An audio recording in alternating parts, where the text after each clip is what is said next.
India के NSA Ajit Doval ने अब खालिस्तान पर क्रैकडाउन करना शुरू कर दिया है। उन्होंने खालिस्तानीज को सपोर्ट करने वाले सारे कंट्रीज को FATF की ब्लैकलिस्ट में डालने की धमकी दे दी। बट वो अकेले ऑफिशियल नहीं है जिन्होंने इस सिचुएशन पर एक्शंस लिए। 19 मार्च को ब्रिटेन में एक इंसिडेंट हुआ जिसमें कुछ खालिस्तानी रेडिकलिस्ट ने इंडियन हाई कमीशन में घुसकर हमारे तिरंगे को इंसल्ट किया और अपने खालिस्तानी फ्लैग को ऊपर लगाने की कोशिश करने लगे। बट ये उनका पहला इंसिडेंट नहीं था। फॉरेन कंट्रीज में मानो ऐसे इंसिडेंट्स की वेव आ चुकी है। The shocking incident coming to the fore from Melbourne, where Indian students were attacked, beaten up and thrashed by a group of Khalistani goons. Hey, the Indian government, Modi, you're that's what you are. Make that go. और वहीं दूसरी तरफ Indian government के against ये सारे protest कराने वाले अमृतपाल आज पुलिस से दूर भाग रहे हैं। पिछले 4 दिनों से पंजाब पुलिस उसे ढूंढ रही है एंड नाउ एक सीसीटीवी फुटेज सामने आई है which shows him in the front seat of Brezza at a toll plaza.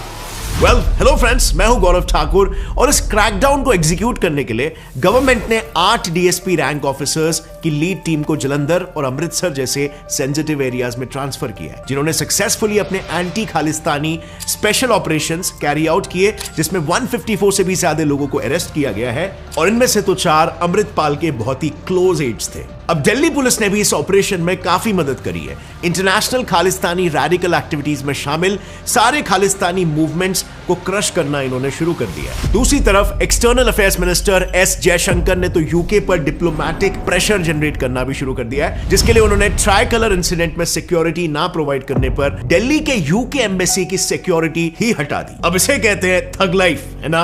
ये डिप्लोमेटिक स्ट्रेटेजी इतनी काम आई कि बस कुछ ही घंटों में यूके में स्थित इंडियन हाई कमीशन को हैवी सिक्योरिटी प्रोवाइड कर दी गई। और अब तो बात ऐसी हो गई है ना कि यूके मीडिया डरी हुई है कि कहीं आने वाले समय में दोनों देशों के फ्री ट्रेड एग्रीमेंट को इंडिया सस्पेंड ना कर दे। और कुछ इसी तरह अब्रॉड में होने वाले टेंपल्स को हमलों से बचाने के लिए इंडियन ऑफिशियल्स ने उन्हें सिक्योरिटी प्रोवाइड की। इनफैक्ट अब यूएस के एक स्टेट जॉर्जिया ने तो एक डेडिकेटेड लॉ ही पास कर दिया है हिंदू फोबिया नाम का। इसके अंदर वहां होने वाले कोई भी एंटी हिंदू एक्टिविटीज पर सीधा रोक लगाई जाएगी, कंसिडरिंग कि मामला इस वक्त कितना सेंसिटिव हो गया है और इंडिया और इंडियन गवर्नमेंट इस पर अपना सॉलिड स्टैंड रख रहे हैं। कुछ उसी तरह ऑस्ट्रेलिया, जो एक वक्त में खालिस्तान के रेफरेंडम प्रोग्राम को तक फंड किया करता था, खालिस्तानी रेडिकलिस्ट पर एक्शन लेने के लिए मजबूर हो गया, जिसके लिए ऑस्ट्रेलिया ने वहां पर मौजूद सेपरेटिस्ट के फोटोज पब्लिकली रिलीज कर दिए। So to sum it all up, कहीं ना कहीं इन सब का क्रेडिट जाता है हमारे ऑफिशियल्स को, जैसे अजीत डोवाल, जिन्होंने खालिस्तानी एक्टिविटीज की फंडिंग को ब्लॉक करने की जिम्मेदारी ले ली और सबसे पहले उन्होंने शुरुआत की इन डोमेस्टिक संगठनों को बैन करने के ऑर्डर्स देकर, जिन्हें पाकिस्तान और यूरोप से इंडिया की इंटरनल सिक्योरिटी को हैम्पर करने के लिए फंडिंग आती है। लेकिन फ्रेंड्स, अब सोचने वाली बात यह है ना कि जो खालिस्तानी मूवमेंट 1984 में ही क्रश कर दिया गया था, वो आज इतने सालों बाद फिर से एक्टिव कैसे हो गया? तो इसके लिए हमें उनके पास्ट से लेकर अभी प्रेजेंट तक का सफर देखना होगा। 1984 की ये बात है। खालिस्तानी रेडिकल ग्रुप्स ने रिलीजियन और आइडिया ऑफ खालिस्तान के नाम पर क्रिमिनल गैंग्स ऑपरेट करना शुरू कर दिया, जो किडनैपिंग जैसे सीरियस क्राइम्स में इन्वॉल्व होने लगे। अब ये सारे गैंग्स करीब 10 सालों तक एक्टिव रहे, जहां उन्होंने लगभग 100 करोड़ रुपए का इलीगल मनी एक्सटॉर्ट कर लिया, जो आज के समय में 1000 करोड़ के बराबर था। अब इन सारे ग्रुप्स में सबसे प्रोमिनेंट था खालिस्तान लिबरेशन फोर्स। इस ग्रुप ने तरन तारन नाम के गांव से एक विलेजर गुरबचन सिंह मनोचाहाल को किडनैप कर लिया, जो खुद किडनैपिंग जैसे क्राइम से बचने के लिए अपने पिछले गांव को छोड़कर आया था। और इस किडनैपिंग में उसे छूटने के लिए 1.5 लाख रुपए की फिरौती देनी पड़ी। बट आयरॉनिकली, किडनैपिंग से छूटने के बाद ही गुरबचन ने खुद ही किडनैपिंग से इंस्पिरेशन लेकर खुद का ही एक खालिस्तान टाइगर फोर्स नाम का क्रिमिनल ग्रुप बना लिया। इसके बाद उसने सिर्फ एक राइस मिल ओनर को किडनैप करके 50 लाख की फिरौती वसूल कर ली। 90s के दशक में पूरे पंजाब में यही सब चलता रहा, जहां ऐसे कई खालिस्तानी ग्रुप्स इन क्राइम्स में एक्टिव होने लगे। Khalistan commando force, Babbar Khalsa, Khalistan liberation force, Sikh students federation, ये सारे ऑर्गेनाइजेशंस इसमें शामिल थे। और इन सारे केओस के बीच खालिस्तान मूवमेंट को इंटरनेशनली ले जाने में सबसे ज्यादा हेल्प उनके नए बने सेपरेटिस्ट ग्रुप की हुई।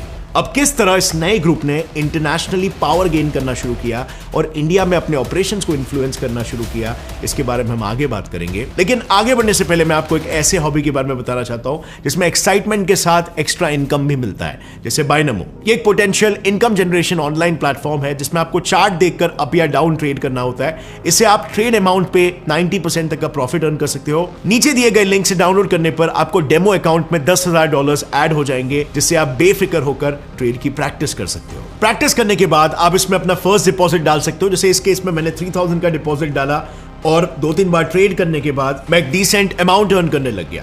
चलिए मैं आपको दिखाता हूं कि वर्क कैसे करता है। सो ये देखिए, ये अमाउंट मैंने बस 1 मिनट में अर्न किया, क्योंकि मेरा मार्केट के प्रोग्रेशन का प्रेडिक्शन सही था। अगर प्रेडिक्शन गलत होता तो मैं अमाउंट थोड़ा हार भी सकता था, बट इन दिस केस जीते हुए अमाउंट को मैं कभी भी विड्रॉ कर सकता हूं 24/7, और इसीलिए बाइनमो एक ट्रस्टेबल ऐप है। और अगर आप अपने अर्निंग्स को और भी ज्यादा इंटरेस्टिंग बनाना चाहते हो तो टूर्नामेंट ज्वाइन करिए और बाकी ट्रेडर्स के साथ कंपीट करके कूल प्राइजेस जीतिए। बाइनमो में सिक्योरिटी और फाइनेंशियल ट्रांजैक्शन की ट्रांसपेरेंसी होती है, जो 7 साल से ज्यादा ट्रेडिंग मार्केट में ऑपरेट कर रहा है। So to check out Binomo, link is in the description. And now let's jump back to the topic. 1985 में बब्बर खालसा ग्रुप ने खालिस्तानी टेररिज्म को इंटरनेशनली स्प्रेड करने का प्लान किया, जिसमें सबसे पहले उन्होंने एयर इंडिया फ्लाइट 182 में बॉम्ब ब्लास्ट कर दिया और इस फर्स्ट इंटरनेशनल अटैक को सक्सेसफुली अंजाम देने तारा सिंह हयर नाम के एक एनआरआई ने बब्बर खालसा ग्रुप की मदद की थी। एक और एक मेजर टर्निंग पॉइंट रहा जब से खालिस्तानी एनआरआईज इस मूवमेंट के लिए फोर फ्रंट पर आ गए और इसे वर्ल्ड वाइड सक्सेसफुली रन करने के लिए भिंद्रानवाले की स्ट्रैटेजी को अप्लाई किया। यानी सबसे पहले गुरुद्वारा कमेटी सेटअप की,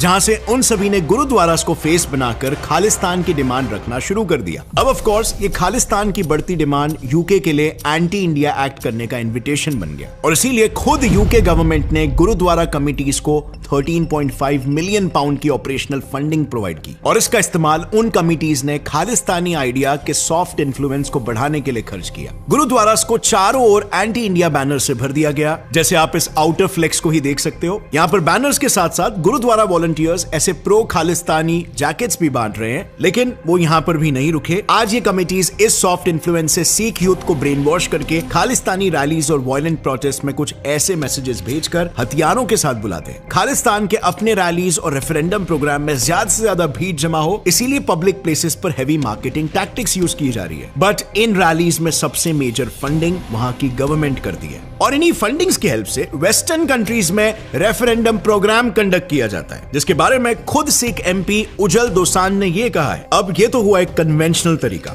लेकिन इन कमिटीज ने अपने एजेंडास को फैलाने में सोशल मीडिया का भी बहुत साथ लिया, जिस पर ये इन एक्टिविटीज को वायरल करते हैं और इन सभी को वर्ल्ड वाइड प्रेजेंस दिलाने में पाकिस्तानी मीडिया और उनके आईएसआई एजेंट्स का भी बड़ा हाथ है, जो मानो इन मूवमेंट्स के पीआर एजेंट्स हैं। ये कई बार ऑपरेशनली भी हेल्प करते हैं, जैसे खालिस्तान मूवमेंट को एक्टिव रखने के लिए नए चेहरे ढूंढना। रिसेंटली पंजाबी एक्टर दलजीत सिंह कालसी ने पाकिस्तान एम्बेसी में सिख मिलिटेंट्स और पाकिस्तानी एजेंट्स के साथ मीटिंग की, जिस पर इंडियन सिक्योरिटी एजेंसीज ने उसे अमृतपाल सिंह को फाइनेंसेस दिलाने के एलिगेशंस लगाए। अब पाकिस्तान का नेचुरली कुछ पंजाबी आर्टिस्ट और स्पोर्ट्स पर्सन पर काफी इन्फ्लुएंस है, जिनकी मदद से खालिस्तानी विचारधारा अपनी रीच इंडिया के अंदर पेनिट्रेट करती है। जैसे फेमस पंजाबी सिंगर जैजी बी, जिसे कई बार भिंद्रनवाले को ग्लोरीफाई करते हुए देखा गया है, और वो भी इस एक्सटेंट पर कि एक समय पर इंडियन गवर्नमेंट ने उसके ट्विटर अकाउंट को ही बैन कर दिया था। सिंगर्स के साथ क्रिकेटर्स भी सॉफ्ट खालिस्तानी प्रमोशन करते हुए पाए गए हैं, जैसे हरभजन सिंह ने इंस्टाग्राम पर भिंद्रनवाले को श्रद्धांजलि देते हुए कहा,